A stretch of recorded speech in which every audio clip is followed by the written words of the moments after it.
So Marvel Rivals just released their 18.5-minute video on their matchmaking system, and I'm going to talk about some cool stuff that came from it. One of the interesting things is that they already stated that they don't use EOMM. They said it again, but they broke down how their matchmaking system works, right? And they broke down the reason as to why they limited stacking and how matchmaking works with stacks. So initially, when you are in a stack, and it could be a stack of like a Diamond 2, a Platinum 1, a Diamond 1 player, they did a really good illustration essentially saying that the average rank of your stack will try to get matched up against another stack of similar average rank, right? So a Diamond 2 stack average rank versus another Diamond 2 stack average rank, and then it'll try to fill the players as they can throughout the matchmaking system.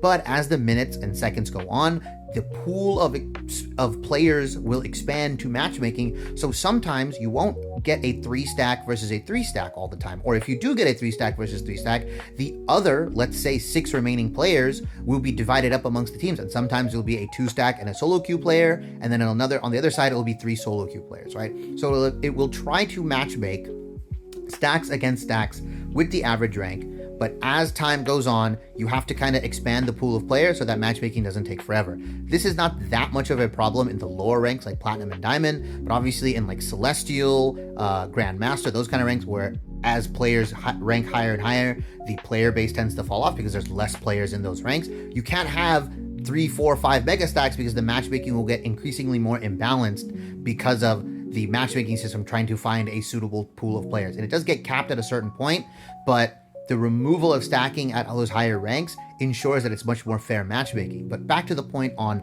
the stack versus stack matchmaking, what will happen is that the individual players or the solo queue players or the players that are not in stacks will determine the average rank of the overall teams, right? So your 3 stack can be Diamond 2, the enemy 3 stack can be Diamond 2, but sometimes you'll get a 2 stack and a solo queue player, and the other team will get 3 solo queue players, which is, I believe, the example they used.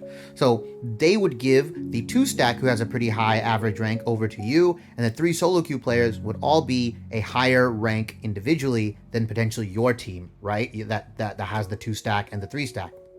And they essentially gave the example that the reason you have imbalanced matches is that sometimes you'll get people that will fill or off role, and sometimes the lowest ranked person on your team will be playing a main role, while the highest ranked person on the enemy team will also be playing their main role, and then you could get the discrepancies. They also talked about the probability of wins and losses, and like how in any game you have the chance and you have a higher chance of experiencing win streaks and loss streaks via statistics, which I completely understood. I get that. That is just normal.